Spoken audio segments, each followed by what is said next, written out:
கனமழையிடம் வசமாக தமிழ்நாடு சிக்கி இருக்கு அப்படின்னு தாங்க நம்ம சொல்லி ஆகணும். மேற்கு தொடர்ச்சி மலை ஒட்டிய மாவட்டத்துல ஏற்கனவே மிக கடுமையான மழை பொழிவு புரட்டி போட்டதை பார்த்தோம். தென்மேற்கு பருவமழை தானே, சும்மா கேரளாவுல வரும், கர்நாடகாவுல இருக்கும், நமக்கெல்லாம் ஒன்றும் பெருசா இருக்காது அப்படின்னு சில பேர் சொல்லிட்டு இருந்தாங்க. அப்பவே நம்ம தொடர்ந்து எச்சரிக்கைகள் கொடுத்துக்கிட்டே இருந்தோம். ரெட் அலர்ட், அதி கனமழை, அதீத கனமழைக்கான வாய்ப்பு இருக்கு, 60 சென்டிமீட்டருக்கு மேல மழை இருக்குன்னு சொல்லி பல எச்சரிப்புகள் தொடர்ந்து நம்ம சேனல்ல கொடுத்துக்கிட்டே இருந்தோம். அதே போலவேங்க கிட்டத்தட்ட 93 சென்டிமீட்டர் மழை பொழிவு, 100 சென்டிமீட்டரை நீலகிரி பொறுத்த வரைக்கும் நெருங்கி இருக்கிறது. அடுத்து வரக்கூடிய 48 மணி நேரத்திற்கும் மழை தொடர்ந்து நீடிக்க போகுது அப்படிங்கிறதுனால கண்டிப்பா 110 சென்டிமீட்டர் வரைக்கும் நம்ம எதிர்பார்க்க முடியும். அந்த அளவுக்கு மழையினுடைய தீவிரம் மிக மோசமாகி இருக்கிறது மேற்கு தொடர்ச்சியில. சரி, இனி வரும் நாட்கள்ல தமிழ்நாட்டுல மழை பொழிவு எப்படி இருக்கும் அப்படிங்கிறது நம்ம பார்த்து தெரிந்து கொள்ளலாம். நீங்க நண்பர்களே மறக்காம ஒரு லைக் பண்ணுங்க, சப்ஸ்கிரைப் பண்ணி தொடர்ந்து சப்போர்ட் பண்ணுங்க, துல்லியமான வானிலை அறிக்கை பெற்றுக்கொள்ளுங்க. ஏன்னா நீங்க சப்ஸ்கிரைப் பண்ணா மட்டும்தான் அடுத்தடுத்து எந்தெந்த தேதியில மழை வரும், எப்பெல்லாம் உங்களுக்கு புயல் சின்னங்கள் இருக்கு, மழை வாய்ப்புகள் இருக்கு அப்படிங்கிற தகவலை நீங்க தெரிஞ்சுக்க முடியும். பக்கத்தில் இருக்கக்கூடிய பெல் பட்டனையும் சேர்த்து கிளிக் பண்ணுங்க.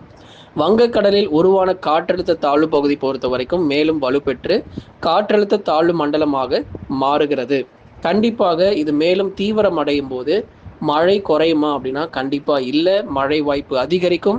எந்தெந்த மாவட்டத்தில் இதன் காரணமாக மழை பொழிவுகள் ரொம்ப தீவிரமாக இருக்கும், எந்த மாநிலங்கள் ரொம்ப கடுமையாக பாதிக்கப்படும் அப்படிங்கிறதையும் இப்போ இந்த வானிலை அறிக்கையில கேட்டு நம்ம பயன்பெற்றுக் கொள்வோம். இதன் காரணமாக வடக்கு ஆந்திராவிலங்க, குறிப்பா ஸ்ரீகாக்குளம், விசாகப்பட்டினம் நேத்தே மழை ஆரம்பிச்சிருச்சு. நேற்றைக்கே வடக்கு ஆந்திராவில் செம்ம மழை பொழிவு. எங்கு பார்த்தாலும் ஒரு தாழ்வான பகுதிகளில் ஒரே வெள்ளக்காடாக மாற ஆரம்பிச்சிருச்சு. வடக்கு ஆந்திர பகுதிகளில், தாழ்வான பகுதிகளில் மிக கடுமையான மழை தண்ணீர் பொறுத்த வரைக்கும் சூழ்ந்து காணப்படுகிறது. அதே மாதிரி தெற்கு ஒரிசாவினுடைய கடலோர பகுதிகளிலும் மிக மிக மோசமான ஒரு மழை பொழிவு, இடி மின்னல் காற்று, கனமழை, அதி கனமழைன்னு சொல்லி புரட்டி போட்டுருச்சு அந்த பகுதிகளை. இப்படியே இந்த மழை இந்த பகுதிகளுக்கு மட்டும் பெய்யுமா அப்படின்னா கண்டிப்பா கிடையாது, மேலும் முன்னேறும். சத்தீஸ்கர், அசாம், மேற்கு வங்கம் உள்ளிட்ட மாநிலங்களுக்கும் இந்த மழை பொழிவு முன்னேறி அங்கேயும் மிக கனமழை முதல் அதி கனமழையானது புரட்டி போடும் நண்பர்களே. ஆகவே பெரும்பாலான பகுதிகளில் நமக்கு மழை வாய்ப்புகள் எப்படி இருக்கும் அப்படிங்கிற தகவல் உங்களுக்கு நம்ம சொல்லிட்டோம். அதனால எங்கெங்க நமக்கு மழை பொழிவு எப்படி இருக்குங்கிற தகவல் நம்ம கொடுத்துட்டோம். சரி, அப்போ தமிழ்நாட்டில் மழை வராதா, ஏன் அங்கே மட்டும்தான் மழை வருமா, நமக்கெல்லாம் மழை கிடையாதா அப்படின்னா ஏற்கனவே நம்ம பார்த்திருப்போம். மேற்கு தொடர்ச்சியில் நிறைய இடங்கள்ல நம்ம கனமழை பொறுத்த வரைக்கும் புரட்டி போட்டது. ஆனால் இப்போ அடுத்து வரக்கூடிய 2 நாட்கள் ஒரு மகிழ்ச்சியான ஒரு தகவல்.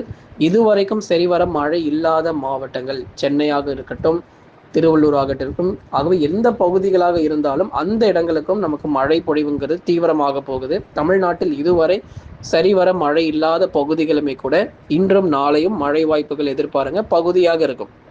ஆகவே வட தமிழக கடலோர மாவட்டங்கள் சென்னை, திருவள்ளூர், காஞ்சிபுரம், செங்கல்பட்டு இந்த 4 மாவட்டத்திலும் பெரும்பாலான பகுதிகளில் மிதமானது முதல் கனமழை வரைக்கும் எதிர்பார்ப்புகள் இருக்கு. அடுத்து வரும் நாட்கள் இன்று முதலாகவே நமக்கு படிப்படியாக நல்ல ஒரு மழை வாய்ப்புகள் அதிகரிக்க ஆரம்பிச்சிடும். தொடர்ச்சியாக இன்னும் நிறைய இடங்கள் மழை சரிவர இல்லாத இடங்களுக்கும் மழை பொழிவு அதிகரிக்கும். கடலூர், விழுப்புரம், புதுச்சேரி, காரைக்கால், கள்ளக்குறிச்சியிலும் பரவலாக மிதமான மழைக்கு வாய்ப்பு. உள் மாவட்டங்கள் எடுத்துக்கிட்டீங்க அப்படின்னாலுமே கூட அங்கேயும் பகுதியான மழை பொழிவு தொடர்ந்து பதிவாகும்.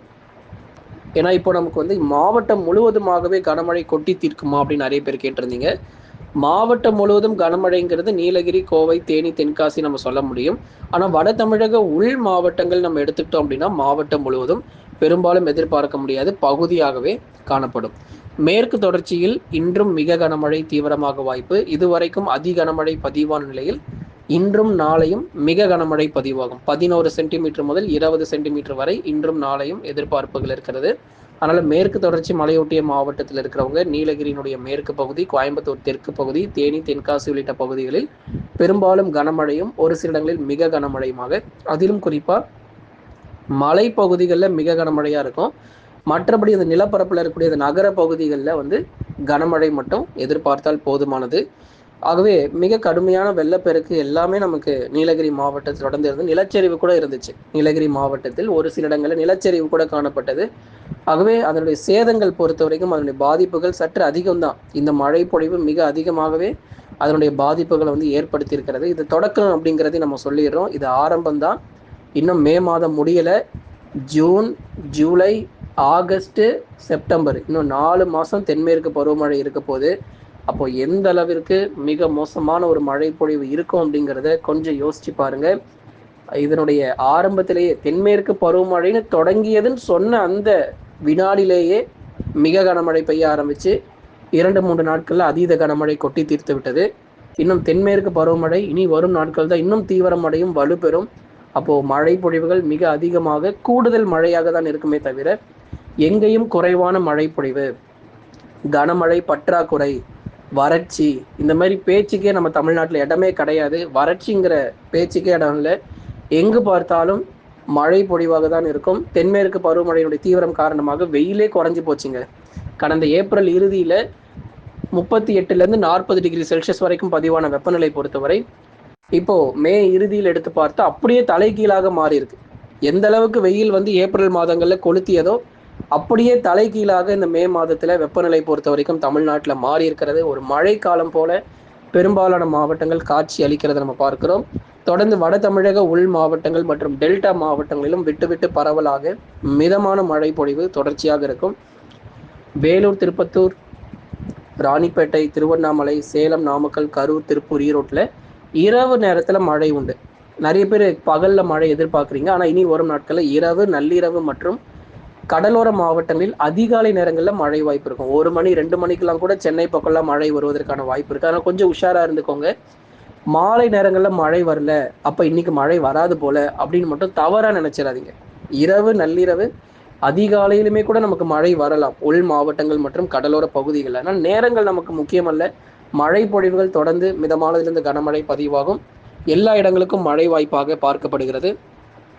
தஞ்சை, நாகை, திருவாரூர், அரியலூர், பெரம்பலூர், திருச்சி மற்றும் புதுக்கோட்டையிலும் விட்டு அவ்வப்போது சில சமயங்களில் மிதமான மழை வாய்ப்புகள் கண்டிப்பாக எதிர்பார்க்கலாம். சரிங்க, இந்த தென் மாவட்டத்தில் ஒரு சில இடங்கள்லாம் இருக்குது. மதுரை, திண்டுக்கல், விருதுநகர், சிவகங்கை, ராமநாதபுரம், தூத்துக்குடி, திருநெல்வேலி இந்த பக்கம்லாம் மழை வருமானு கேட்டால் திருநெல்வேலியினுடைய மேற்கு பகுதி, விருதுநகருடைய மேற்கு பகுதி மட்டும் கனமழை எதிர்பாருங்க. மற்றபடி மதுரை, திண்டுக்கல், ராமநாதபுரம், சிவகங்கையில் வந்து வானம் மேகமூட்டமும் அவ்வப்போது மிதமான மழை மட்டும் பதிவாகும்.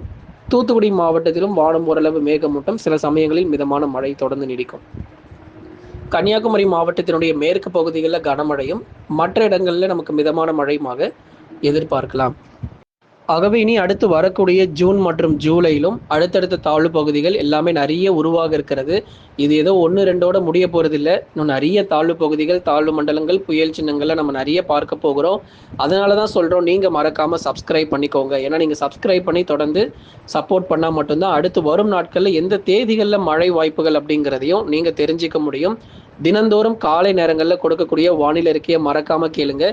எல்லா நாளுமே இதே மாதிரியே வானிலை இருந்துடாது. கண்டிப்பாக ஒரு நாள் மாற்றம் வரும். அது எந்தெந்த தேதிகளில் இன்னும் மழை வராத மாவட்டங்கள் நம்ம சொல்கிறோம். மழை வராத மாவட்டங்களுக்கு எல்லா நாளும் இப்படியே மழை இல்லாமலே இருந்துடாது. ஜூன், ஜூலையில் ரொம்ப தீவிரமான மழை இருக்குது. தமிழ்நாட்டில் இன்னும் சரிவர மழை அதிகரிக்காத அல்லது தீவிரமாகாத பகுதிகளுமே கூட இந்த ஜூன், ஜூலையில் மிக தீவிரமான மிக கனமழை கூட நமக்கு வந்து புரட்டி போடும். அந்த அளவிற்கு மழை வாய்ப்புகள் அதிகமாகவே இருக்க போது. ஆகவே நண்பர்களே, நீங்கள் தொடர்ந்து லைக் பண்ணுங்கள், சப்ஸ்கிரைப் பண்ணி சப்போர்ட் பண்ணுங்கள். துல்லியமான வானிலை அறிக்கையும் பெற்றுக்கொள்ளுங்கள்.